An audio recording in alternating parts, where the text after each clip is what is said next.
વિદ્યાર્થી મિત્રો, 3 પેપર આપણે પૂરા કર્યા. હવે આજે પેપર નંબર 4 તરફ આપણે ગતિ કરીએ છીએ. એનો સેક્શન એ. ધ્યાન આપજો. શું કહે છે? સૂચના વાંચવાની હવે જરૂર નથી. નીચેના વિધાનો ખરા છે કે ખોટા તે જણાવવાનું છે. પહેલું વિધાન છે 20a² b અને 30ab² નો ગુસાઅ 10a² b² છે. ધ્યાન આપો. 20 ના હોય 5 ચોક 20 એટલે 5 ગુણ્યા 2 ગુણ્યા 2 a² એટલે a ગુણ્યા a અને b ના b. પછી 30ab² ના હોય 30 ના હોય 5 6 30 5 ના 5 6 ના 3 ગુણ્યા 2 a નો a અને b² નો b ગુણ્યા b. ગુસા એટલે બંનેના કોમન તો 5 5 આવશે.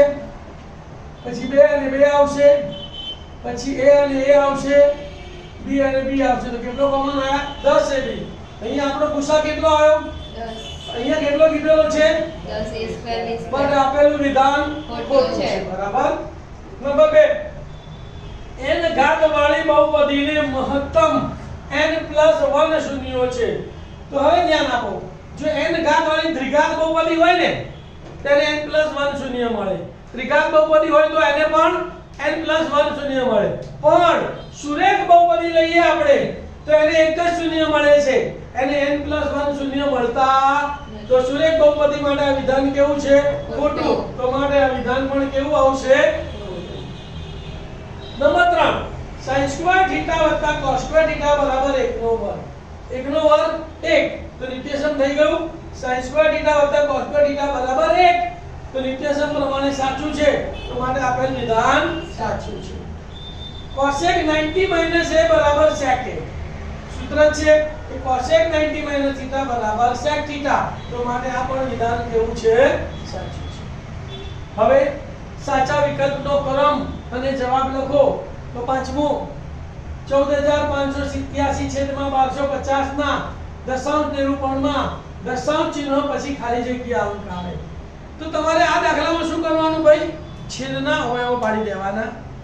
એમાં 2 અને 5 ની જે સૌથી મોટી ઘાત હોય એટલા દશાંશ ચિહ્ન પછી અંકો આવે.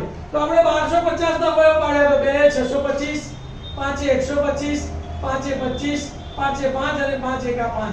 તો 2 આયા અને 5 ની 4 ઘાત આવી. તો છેદ શું આવે? 2 × 5 ની 4 ઘાત. તો 2 અને 5 માં સૌથી મોટી ઘાત કેટલી આવી? 4. તો મહત્તમ ઘાત 4 હોવાથી દશાંશ ચિહ્ન પછી કેટલા અંક આવે? 4. તો 4 જવાબ છે એમાં છે તમારો D માં. તો શું જવાબ લખવાનો? D4. ક્લિયર? છઠ્ઠી ખાલી જગ્યા જુઓ. સમીકરણ યુગ્મ 4x + 3y = 14 અને ખાલી જગ્યા ના આલેખ સમાંતર રેખા છે.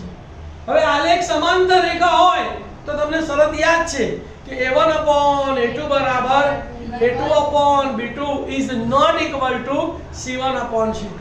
એટલે કે x અને y ના સહગુણકો સરખા હોવા જોઈએ અને અચળ પદ અલગ હોવું જોઈએ. તો આપણે ચેક કરીએ અહીંયા. ચલો 3x + 4y તો અહીંયા 4x + 3y છે એટલે આ નહીં આવે.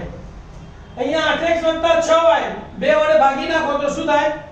4x + 3y = 14. 4x + 3y = 14. બધું સમાન આવે છે એટલે આ પણ નહીં આવે.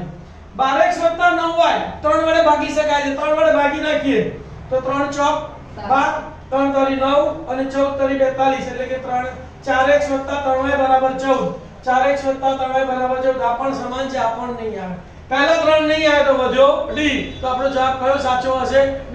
પછી આની કોઈ ગણતરી કરવાની જરૂર નથી. તો કયો જવાબ આવશે? D. તો D - 12x = 9y. ચાલ એ ગયો આ શરત લખી કાઢો. સાતમી ખાલી જગ્યા જુઓ ભાઈ. સમીકરણ ખાલી જગ્યાના બીજ 2 અને -1 છે. તમને 4 વિકલ્પો આપેલા છે. 4 વિકલ્પો તમારે જોવાના. પહેલો વિકલ્પ છે x² + 2x - 2 = 0. બીજો x² + x + 2 = 0. ત્રીજો x² - 2x + 2 = 0 અને D x² - x - 2. પહેલો વિકલ્પ ચેક કરીએ તો અહીંયા 1 છે અને અહીંયા 2 છે. 2 કા 2 બે ના એવા ભાગ પાડો કે સરવાળો બાદબાકી 2 આવે તો 2 કા 2 2 ને 1 3 થાય. બે માંથી 1 જાય તો 1 1 અને 3 છે નહીં એટલે અહીંયા ભાગ પડતા નથી. આ વિકલ્પ આવશે નહીં. B ચેક કરીએ. ચલો અહીંયા 2 છે ને અહીંયા 1 છે તો 2 કા 2 તો વત્તા 2 માંથી 1 જાય તો 1 આવે ને, તો વત્તા 2 અને ઓછા 1 તો અહીંયા એક જ નિશાની માઈનસ આવે છે, એક માઈનસ નિશાની આવે તો અવયવ પડે નહીં, એટલે આ પણ ભાગ આવશે નહીં. ત્રીજો વિકલ્પ વિચારીએ, અહીંયા 1 છે અને અહીંયા 2 છે, તો 2 એકા 2 અને જેમ અહીંયા પણ ભાગ પડતા તો ત્રીજો વિકલ્પ પણ આવશે નહીં. તો ત્રણ વિકલ્પ નથી આવતા, તો કયો વિકલ્પ આવે? ચોથો. ચેક કરી લઈએ, અહીંયા 1 છે ને અહીંયા 2 છે, તો 2 એકા 2, 2 ના એવા અવયવ પડે 1 આવે તો 2 એકા 2, તો 2 માંથી 1 જાય એટલે 1, તો મોટી સંખ્યાને માઈનસ નિશાની અને એને પ્લસ, તો પહેલો અવયવ શું પડે? x - 2, બીજો અવયવ x + 1, તો -2 સામે જાય તો +2 અને +1 સામે જાય તો -1. ચાલ આવી ગયો, તો કયો જવાબ આવશે ભાઈ? D. dx² - x - 2 બરાબર 0. ક્લિયર? આઠમી ખાલી જગ્યા જુઓ, બિંદુ -2 - 3 થી yx થી લંબ અંતર ખાલી જગ્યા છે. હવે ધ્યાન આપજો, તમારે યાદ રાખવાનું, જો yx થી લંબ અંતર પૂછ્યું હોય તેનો ધન x એમ લેવાનો, અને x અક્ષ થી લંબ અંતર પૂછ્યું હોય તો ધન y એમ લેવાનો. તો આપણને yx થી લંબ અંતર પૂછ્યું તો x એમ -2 છે, તો ધન એટલે 2, તો એનો જવાબ કેટલો આવશે? 2. તમને અહીંયા બતાવું છું આલેખ દોરીને, જુઓ આ x અક્ષ ઉપર -1 -2 -3 લીધા, y અક્ષ ઉપર -1 -2 -3 લીધા, x એમ -2 છે એટલે આ રહ્યો, y એમ -3 છે એટલે બિંદુ તમારું અહીંયા આવ્યું. હવે એનું આ y અક્ષ છે, તો y અક્ષ કે અંતર કેટલું ગયું? 1 અને 2, અને x અક્ષ થી પૂછ્યું હોય તો આ x અક્ષ છે, તો x અક્ષ થી પૂછ્યું હોય તો 1 2 અને 3 આવે. ખ્યાલ આવી ગયો? તો જવાબ શું આવશે બોલો? 2 બરાબર x એમ 2 છે ને એટલે 2. તો તમારે આ યાદ રાખવાનું છે, તો આવા લંબ અંતર વાળી કોઈ પણ ખાલી જગ્યા આવે તો આ દોર્યા વગર સીધું જ y અક્ષ થી લંબ અંતર પૂછ્યો તો x ધન x એમ લખી નાખવાનું, અને x અક્ષ થી લંબ અંતર પૂછ્યું હોય તો y આમ ધન લખી કાઢવાનું. ક્લિયર? તો આવી એક માર્કની ખાલી જગ્યા પૂછાય તો તમારા માર્ક રોકડાઈ જવા જોઈએ. નવમી ખાલી જગ્યા, જે ઘટના ઉદ્ભવવી અશક્ય છે તે ઘટનાની સંભાવના ખાલી જગ્યા થાય. ચાર વિકલ્પો આપ્યા છે, a 1 b - 1 c 0 અને d - 0.5. ઋણ ઘટના તો શક્ય જ નથી એટલે એમને નીકળી જાય, પણ આપણને ખબર જ છે કે અશક્ય ઘટનાની સંભાવના 1 આપણે 0 છે. આ અશક્ય ઘટનાની સંભાવના કેટલી છે? 0. તો જવાબ શું આવશે? c 0. આટલું તમે યાદ રાખો, આમાંથી એક ખાલી જગ્યા તો હશે અને હશે. અશક્ય ઘટનાની સંભાવના 0 છે, ચોક્કસ ઘટનાની સંભાવના 1 છે, તમામ પ્રાથમિક ઘટનાઓનો સરવાળો પણ 1 થાય, અને કોઈ પણ ઘટના અને તેની પૂરક ઘટનાનો સરવાળો 1 છે, એટલે કે p of a plus p of a બાર બરાબર 1. આમાંથી એક ખાલી જગ્યા પૂછાશે. 10મી ખાલી જગ્યા જુઓ, સુરેખ બહુપદી p of x બરાબર 7x - 4 નું શૂન્ય ખાલી જગ્યા છે. ચાર વિકલ્પો આપેલા છે, 7/4 4/7 -4/7 અને 0. તો આપણને શરત યાદ હોવી જોઈએ કે સુરેખ બહુપદીનું એક જ શૂન્ય છે, અને કયું શૂન્ય છે? -b/a.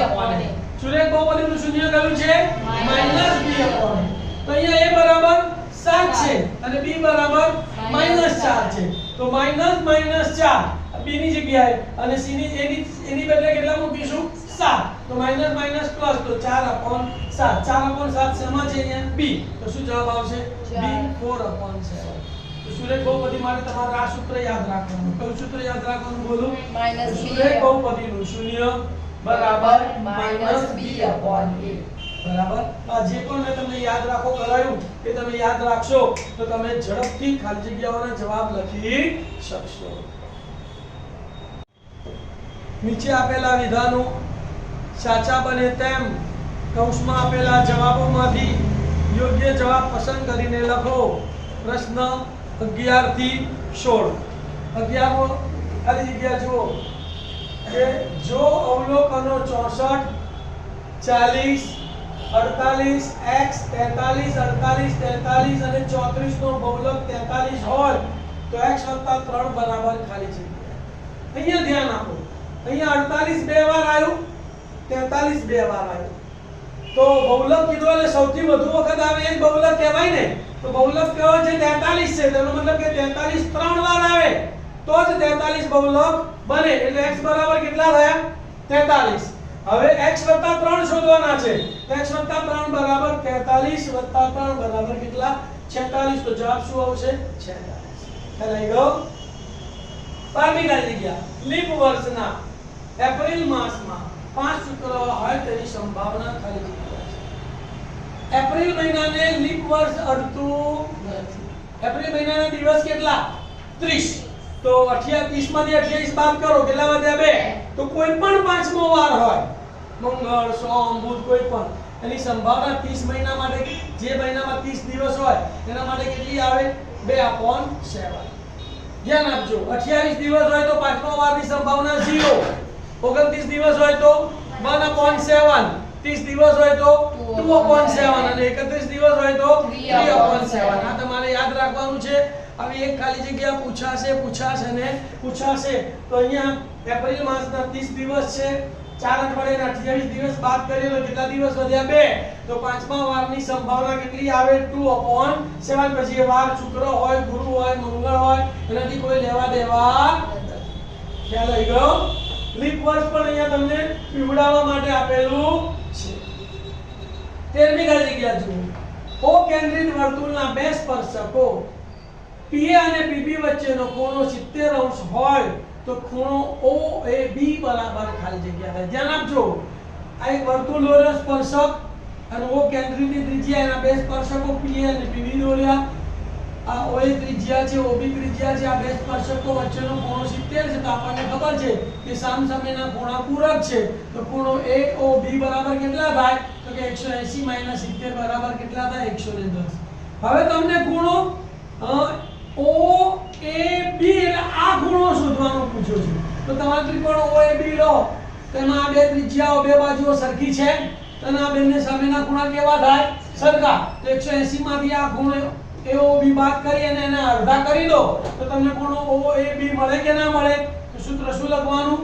ખૂણો OAB બરાબર 180 - ખૂણો AOB ભાગ્યા 2. AOB તમે શોધી કાઢો. 110. 180 માંથી 110 ગયા એટલે 70 ભાગ્યા 2. તો જવાબ કેટલો આવશે? 35. કેટલો જવાબ આવશે?